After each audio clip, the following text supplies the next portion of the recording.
Well, today, this isn't a project video, it's an unboxing of sorts. Two things. I've got a new pressure pot for my castings, and I just picked up a new scroll saw as well. Billy, you're a turner. Why are you buying a scroll saw? Well, if you've seen very many of my videos, there are a couple of projects I've done that I've got scroll saw work in. And I've got some ideas for things I want to do and try. So that's why. I don't just turn. I'm primarily a turner, that's what I prefer, but I also enjoy doing flat work from time to time, but I also really enjoy freehand router carving signs, and I may, now that I've got a quality, I hope, quality scroll saw, more quality, don't get me wrong, it's not a Hegner or anything, but it should do the trick for what I need. So, let's see what we got. Boxes in boxes, of course. That's usually the way it goes.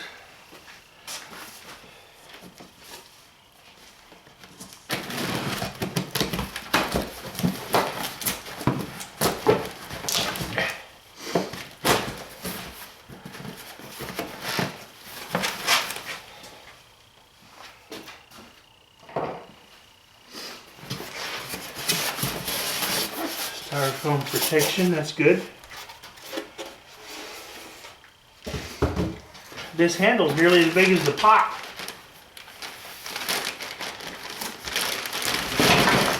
Let's get the box out of the way. Put the pot down. It has wheels, so I think what we're going to do is move this now over to the workbench, and we'll see what she looks like. Okay, we'll get the plastic off. One of the cool things about this, from what I can see here, is it comes pretty much pre-plumbed. They have converted their paint pot for pressure casting, and so it's got a gauge here on the front of the lid.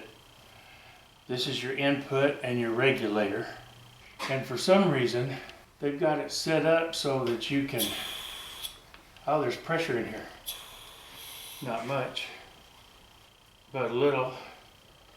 So this is a quick pressure relief. It says paint, this one says paint outlet on it. So they haven't removed the stickers. This is a safety valve. This is an air outlet cock. I don't know what that means, but the instructions should be inside. Safety valves are important. Regulator so you can set your pressure in. So I'm guessing since these have shutoffs on them, I'll hook my air hose in here. Although I don't know why I wouldn't just take this little block off and put my air hose directly in, but I don't know. We'll see. We shall see. So let's open it up. I don't know what this is. It's tight, that's what it is. Alright, well, let's open it up and see what we got. It just builds pressure sitting there.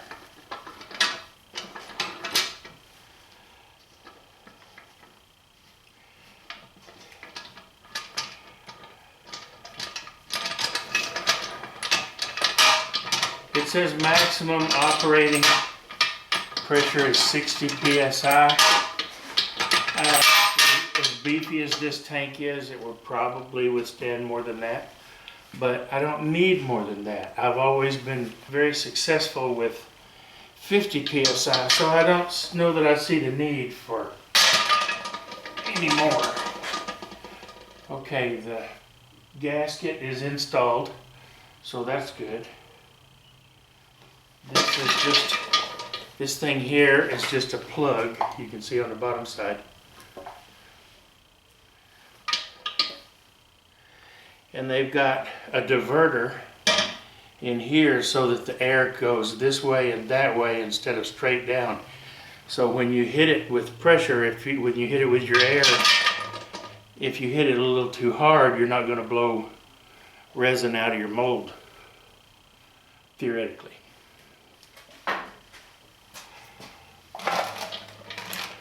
The wheels,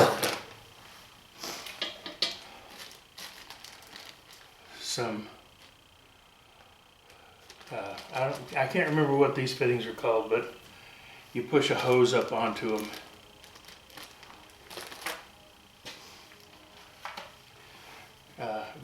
Bibs, maybe? I don't remember.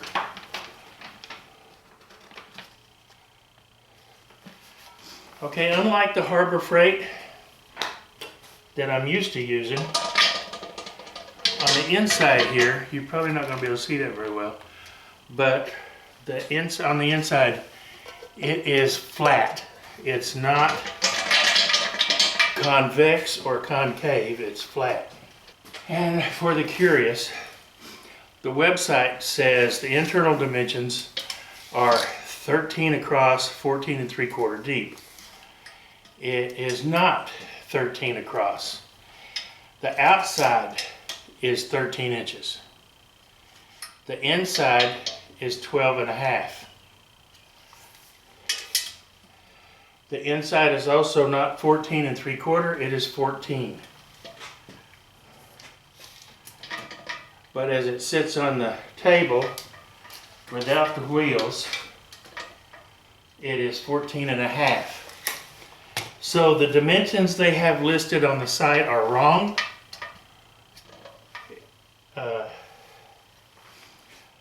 Is that good or bad? I don't know. It's a nice powder coating job, but something has dinged the inside of this lip right here. I don't know if you can see that on the camera, but I can sure feel it. It doesn't come up as high as the gasket, where the gasket's going to sit, so that should be fine. Fit and finish, like I said, it's powder coated, it looks good, except for that little spot right there on the inside has been dinged. The lip is eased over here on the outside, and it's eased here. There's a little, it's not eased so much there, and this is actually pretty sharp right here. Is it something that I want to address? Maybe, because, so I'm for this kind of money, yeah, it's cheaper than some of the bigger ones that you have to take the paint guts out of. But for this kind of money, I would have expected a little more attention to detail. Working on this, the problem is I would have to file this down. I mean, I'm sure it'll seal, but that's a pretty sharp lip, and it'll be cutting into the gasket some, I'm afraid. I may pressure it up and test it and see what it does, but this needs to be smoothed in a couple of places. Right here, but right here mainly. Something else I'm going to use is I'm going to use gasket grease on the top of this just to make sure. Okay, let's see what the instructions say. So all in all, it's a well-constructed pot. Again, a little bit of attention to detail would have helped right there. But it's probably made in China, so. This says, the lid says maximum operating pressure 60. The manual says normal operating pressure is 60. Maximum is 80. Let's put the wheels on.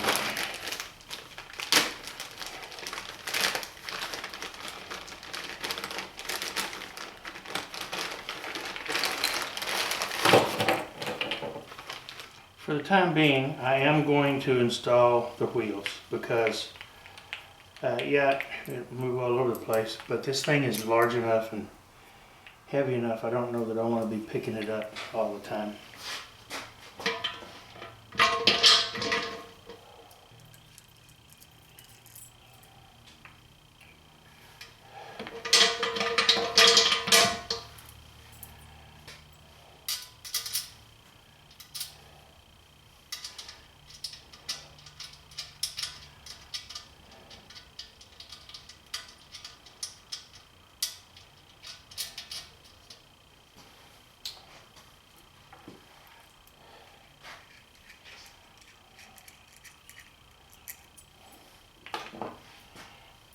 I grabbed a wrench, looks like 14 millimeter. I may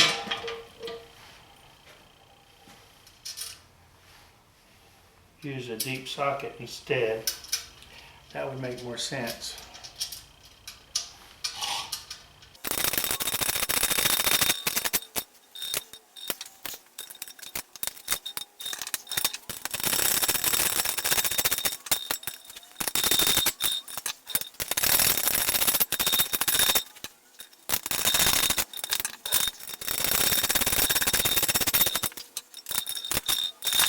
And that's that. Let me interbaño. Alright, what I'm going to do is put me some Teflon tape on here and put a quick connect nipple on there for filling the tank. Okay, I'm going to assume the proper way to tighten this down is cross, just like on the Harbor Freight. Hopefully it won't take much more than that.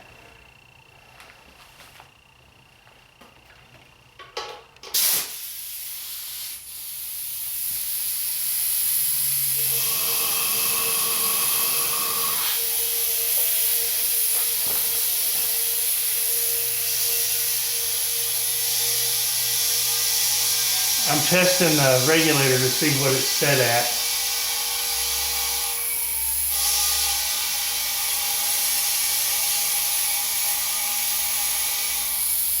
That's 40.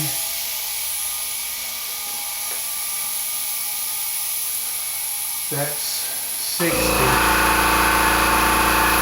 And it's still climbing, so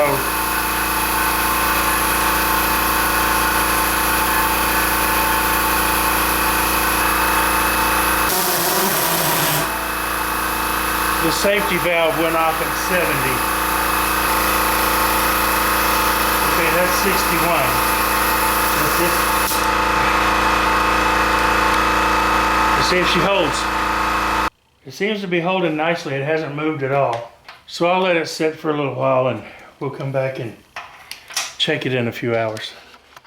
It's been several hours and it's still at 61. We're in good shape. So I'm gonna put this on here. Why are you putting your own sticker on your pot, Dilly? Don't you know who you are? Yes. Today.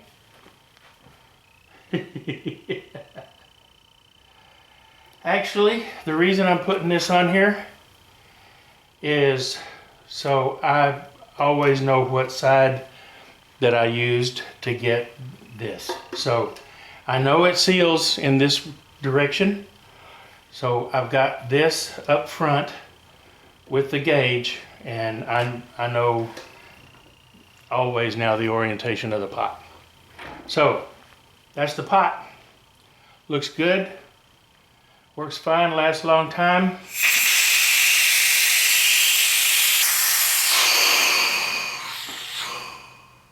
There's no point in leaving this sit under that much pressure when I don't have anything in it.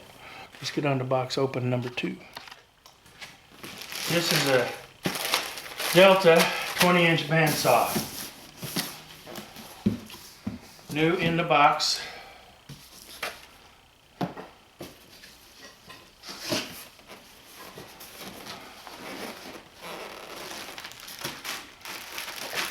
Directions, Allen wrench.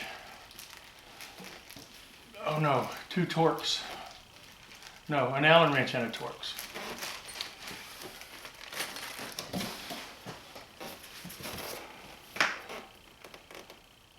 This is probably the hold down, goes around the blade. I don't know if that's what it's called.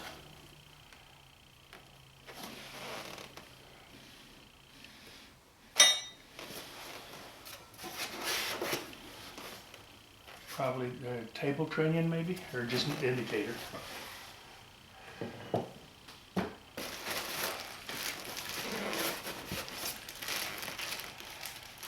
Table knob, I'm sure, for tightening the table. Yeah, this, unlike the Excaliburs, etc., I don't think the head tilts on this, it's the table, and that's fine with me. I don't do that kind of detailed stuff. I know it's hard for y'all to see in here. It's in a plastic bag. Hard for me to see in here.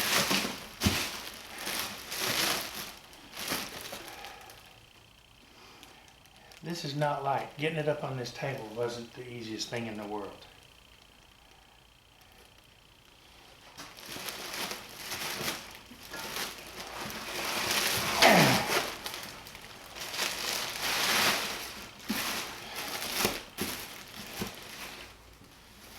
So I'm going to take it out of here and put it on. I'm going to take it out of here and carry it over to the stand that I'm going to have it on. It's the same stand that I was using for my own one.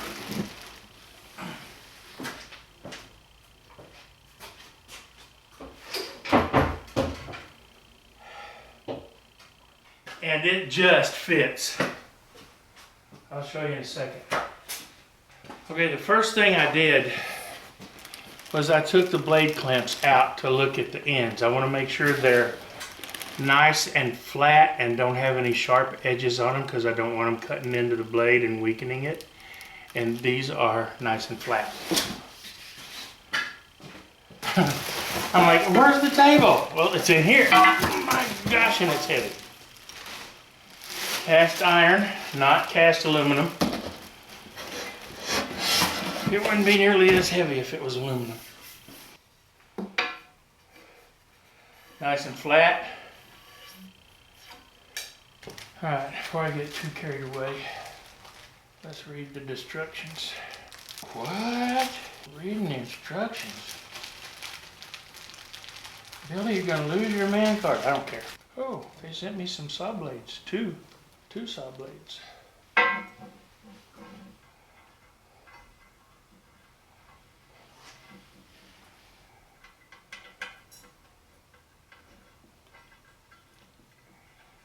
Okay, I will finish tightening these when I get it over there, because the end of this has to plug into the thing on the saw. Okay, there's the saw. So it just barely does fit on this top. I'm gonna have to put a bigger top on here or use a different stand. I just don't know yet. Anyway, let's get the top on.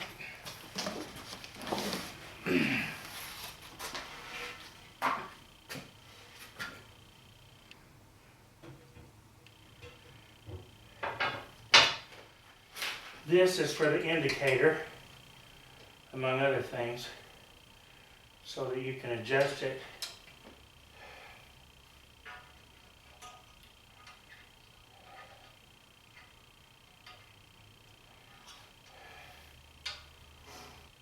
Okay, that's how it's done.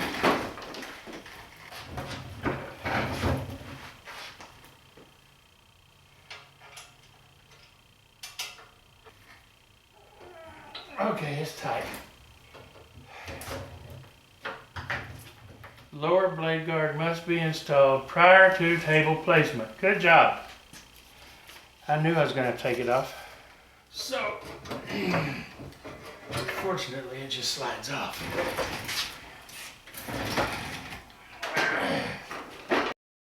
Oh, blade guard, not blade guide. Duh. dummy. It's a blade guard, not a blade guide, idiot. You don't need blade guides. It goes here. This just makes it harder for you to stick your fingers under there.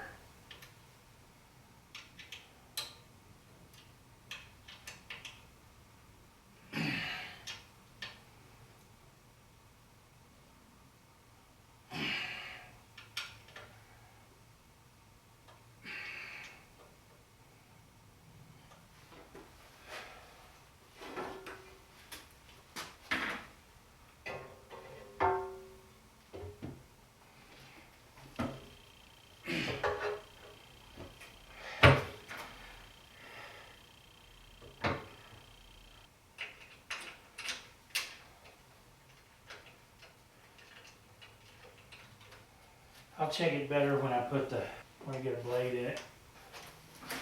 Now, a pretty cool thing about this, from what I can tell, a lot of the saws, like the DeWalt and I don't remember what else. Maybe the Excalibur. One of the complaints is that there is nothing, when the blade breaks, there's nothing to get this up out of the way for you to work on your piece. However,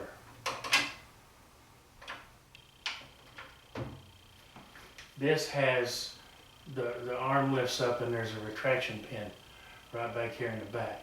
And that holds it up, so now it's more out of the way. And when you get ready, you just pull it out and off you go. And then you change the blade. There you go again. So I don't have to manufacture something to hold this up out of the way or buy that add-on that the DeWalt people have to use. So that's kind of cool. Let's plug it in and see if it goes up and down.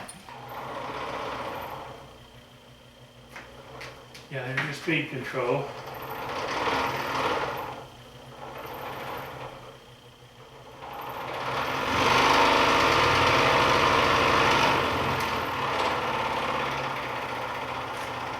Not much vibration on low.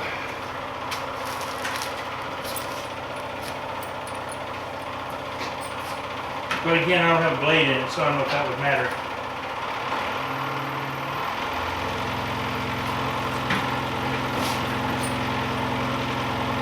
A little bit of vibration as you go up. That's high.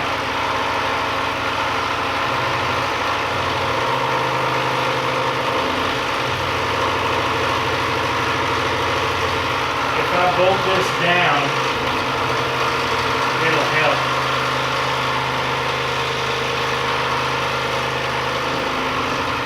But even at that, it's nowhere near as loud and has nowhere near the vibration that my old Craftsman had. So, cool beans. I'm sorry it wasn't a turning video. I do have some turning in the works. I'm making some canes. The turning portion of the canes is primarily going to be just decorative in nature, but I'm going to do some smoothing too. And I bought a new crown spiraling tool, and I'm going to use that on the canes. So as soon as I can get back to that, I will, hopefully in a day or two. This past 2 weeks has been nuts. I've had company for one reason or another, and I just haven't been able to get anything done. So, you know, again, life happens. You know, it's just one of those things. And this coming Thursday, I'm going to be headed out of town. Help Mom finish moving from her old place into my little brother's house. So, you know, family comes first. Got to do that. Thanks for watching. I appreciate it. If you've so in mind, please check out my sponsors. harneilmedia.com, Axe Abrasive Paste, Starbond CA, Premium Superglue. All those links are in the description below. My Amazon affiliate link is down there as well. Anything you order from there, I get a small percentage of. Doesn't cost you any more. You can get things such as this pressure pot that I just bought, or that Delta scroll saw that I just got. So it's all the turning tools, the crown sprouting tool. Anyway, thanks for watching. I appreciate it. I really do. Remember, live, laugh, and love. Y'all come back.